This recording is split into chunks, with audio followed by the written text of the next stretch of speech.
Study YouTube channel में आप लोगों का स्वागत है। SSC MTS new pattern GK GS practice set 2023 के बारे में हम आज बात करेंगे।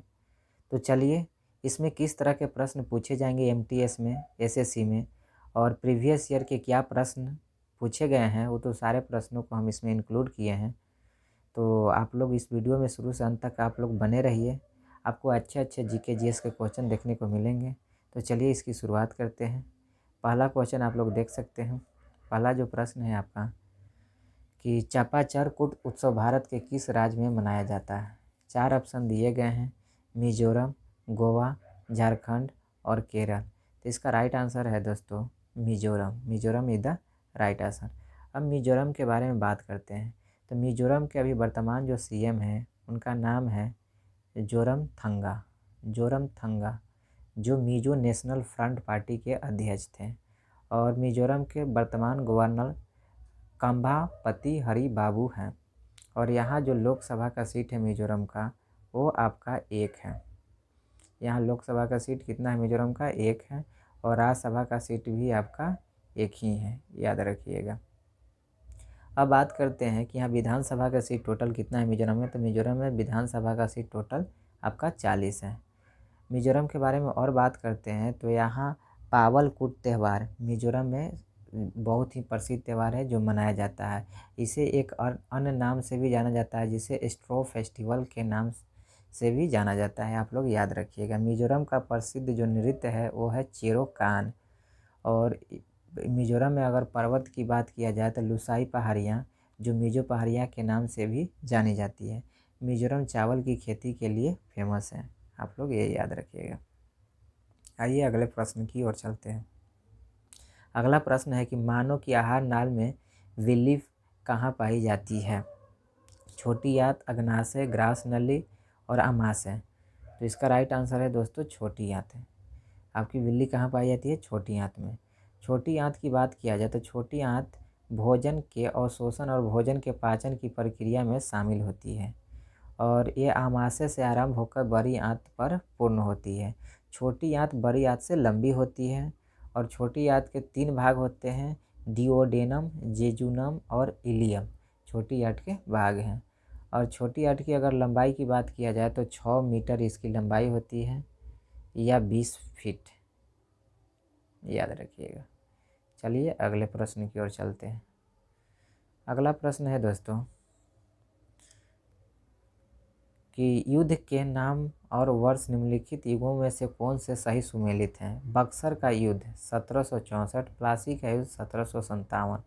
4 ऑप्शन है, न तो 1 सही है और न ही 2। 1 और 2 दोनों सही है, केवल 2 सही है, केवल 1 सही है। इसका right answer option number second, first और सेकेंड दोनों सही है। बक्सर का जो युद्ध हुआ था वो आपका 1764 ईस्वी में हुआ था दोस्तों, याद रखिएगा। ये ईस्ट इंडिया कंपनी के हेक्टर मुनरो और मुगल तथा नवाबों के सेनाओं के बीच लड़ा गया था। उस समय बंगाल के नवाब मीर कासिम, अवध के नवाब सिराजुद्दौला तथा मुगल बादशाह शाह आलम द्वितीय की संयुक्त सेना ने अंग्रेजों की कंपनी से लड़ी थी। और यह 20 अक्टूबर 1764 को अंग्रेज और नवाबों के बीच लड़ा गया था, जिसमें अंग्रेज की विजय हुई थी। बक्सर के युद्ध के दौरान भारत का जो गवर्नर जनरल थे वो लॉर्ड रॉबर्ट क्लाइव थे, याद रखिएगा। बात करते हैं प्लासी के युद्ध के बारे में। तो प्लासी का युद्ध बंगाल के नवाब सिराजुद्दौला तथा ईस्ट इंडिया कंपनी के बीच लड़ा गया था 23 जून 1757। आइए अगले प्रश्न की ओर चलते हैं। अगला जो प्रश्न है दोस्तों कि पांडुलिपि समानतः पर लिखी जाती है। तार पत्रों, पत्थरों, लोहे, तुलसी के पत्तों। तो इसका राइट आंसर है तार पत्रों पर लिखी जाती है। ये बात याद है। अब पांडुलिपि की बात करते हैं। तो पांडुलिपि उस दस्तावेज को कहते हैं जो एक व्यक्ति अनेक व्यक्तियों द्वारा हाथ से लिखी गई हो। पांडुलिपि के मूल संस्थापक आर शर्मा शास्त्री हैं। शर्मा शास्त्री आपके पांडुलिपि के संस्थापक हैं। आइए अगले और प्रश्न की ओर चलते हैं। अगला जो प्रश्न है दोस्तों कि भारतीय संविधान के अनुच्छेद 43B को किस रूप में जोड़ा गया था। मूल अधिकार, मौलिक कर्तव्य, राजनीति निर्देशक तत्व, संवैधानिक निकाय। इसका राइट आंसर है दोस्तों राजनीति निर्देशक तत्व। आप लोग जान रहे हैं कि राज्य के नीति निर्देशक तत्व अनुच्छेद 36 से 51 के बीच है और राज्य के नीति निर्देशक तत्व लोक कल्याण की अभिवृद्धि करके ऐसी सामाजिक व्यवस्था की स्थापना करे जिसमें सामाजिक, आर्थिक और राजनीतिक न्याय प्रत्येक व्यक्ति के लिए सुनिश्चित हो। आप लोग याद रखिएगा। और यह आयरलैंड के संविधान से लिया गया है। और राज्य के नीति निर्देशक तत्व में अनुच्छेद 51 का 42वां संविधान संशोधन 1976 द्वारा सरदार स्वर्ण सिंह समिति की सिफारिश के आधार पर जोड़े गए थे। इसमें दिया गया 43 की बी अनुच्छेद 43 की बी के अनुच्छेद में कहा गया कि सहकारी समितियों के स्वैच्छिक गठन, स्वायत्त कामकाज, लोकतांत्रिक नियंत्रण, पेशेवर प्रबंधन को बढ़ावा देना। याद रखिएगा, ये 43 के बी में वर्णित है। आइए अगले प्रश्न की ओर चलते हैं। अगला प्रश्न है कि वर्षा को नामक उपकरण द्वारा मापा जाता है। Altimeter, Pirani gauge, barometer, rain gauge. इसका राइट आंसर है दोस्तों रेन गेज के द्वारा आपको वर्षा मापा जाता है। अल्टीमीटर द्वारा आपको विमान की ऊंचाई मापी जाती है। पिरानी गेज देखिए एक मजबूत तापीय चालकता गेज है जिसका उपयोग निर्वात प्रणालियों में दबाव को मापने के लिए किया जाता है। बैरोमीटर से वायुमंडल की दबाव मापी जाती है दोस्तों, आप लोग याद रखिएगा। अब बात करते हैं अगले प्रश्न की ओर चलते हैं। अगला जो प्रश्न है दोस्तों कि गुरु बिपिन सिंह किस शास्त्रीय नृत्य शैली के लिए जाने जाते हैं। तो गुरु बिपिन सिंह आपके जो नृत्य के लिए जाने जाते हैं वो है Manipuri is the right answer. आइए अगले प्रश्न की ओर चलते हैं। अगला प्रश्न है दोस्तों कि नींद की बीमारी के लिए निम्नलिखित में से कौन सा जीव जिम्मेदार है। जीवाणु, शैवाल, विषाणु, प्रोटोजोआ।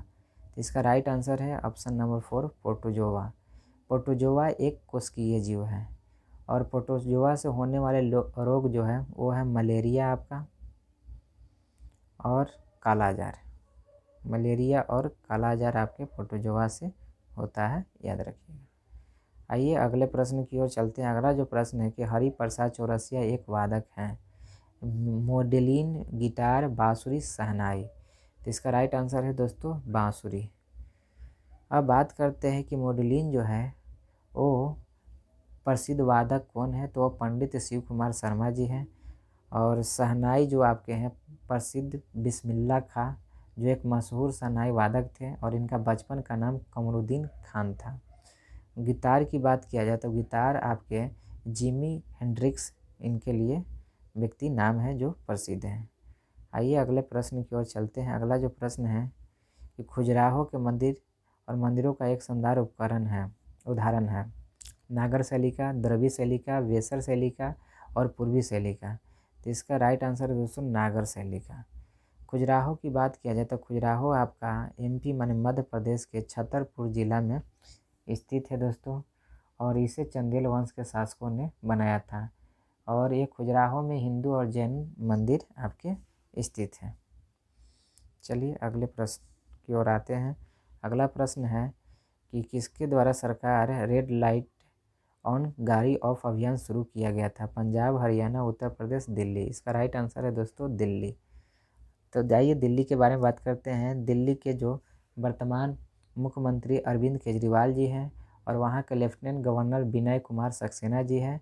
दिल्ली में विधानसभा की कुल सीटें 70 हैं और लोकसभा की सीटें आपका 7 हैं और राज्यसभा की सीटें 3 हैं, याद रखिएगा।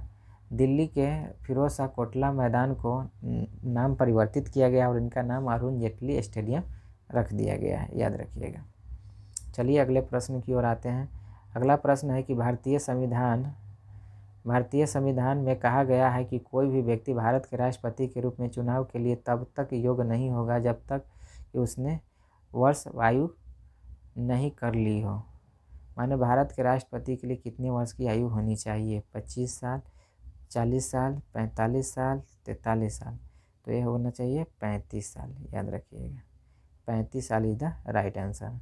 भारत के जो राष्ट्रपति अभी वर्तमान में हैं द्रौपदी मुर्मू भारत की दूसरी महिला राष्ट्रपति हैं और इन्होंने 25 जुलाई 2022 को भारत की 15वीं राष्ट्रपति बनी हैं। और राष्ट्रपति का जो चुनाव होता है वो अनुच्छेद 55 के अनुसार अनुपातिक प्रतिनिधित्व प्रणाली के एकल संक्रमणीय मत पद्धति के द्वारा लोकसभा, राज्यसभा, विधानसभा के निर्वाचित सदस्य के द्वारा 5 वर्षों के लिए चुना जाता है, याद रखिएगा। आइए अगले प्रश्न की ओर चलते हैं। भारत का प्रमुख लौह अयस्क निर्यातक बंदरगाह स्थित है? उत्तर प्रदेश, गुजरात, महाराष्ट्र, गोवा। इसका राइट आंसर है दोस्तों गोवा। गोवा के अगर बात किया जाए तो गोवा के वर्तमान सीएम प्रमोद सावंत हैं, और गोवा के जो राज्यपाल अभी वर्तमान में हैं वो हैं श्रीधर पिल्लई हैं, और गोवा के जो स्थापना हुआ था 30 मई 1987 को, और यहाँ का राजकीय भाषा कोंकणी है और राजधानी पणजी है। और यहाँ अगर लिंगानुपात बात किया जाए तो 968 1000 पुरुषों पर है।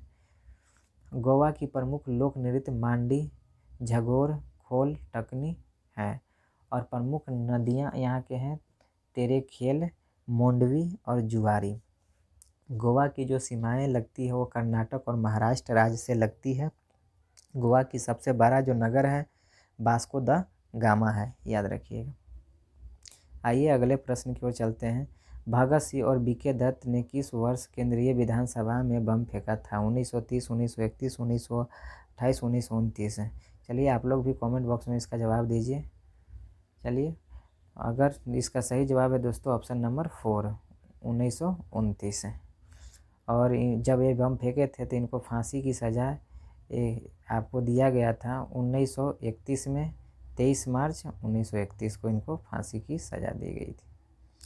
आइए अगले प्रश्न की ओर चलते हैं। अगला जो प्रश्न है कि भवई किस भारतीय राज्य की पारंपरिक नाट्य शैली है? गुजरात, नागालैंड, कर्नाटक, तमिलनाडु। तो 4 ऑप्शन दिए गए हैं दोस्तों, 4 ऑप्शन में से एक सही आंसर है। तो इसको कमेंट बॉक्स में आप लोगों को कमेंट करके बताना है कि इसका राइट आंसर क्या है। तब तक के लिए जय हिंद, वंदे मातरम दोस्तों।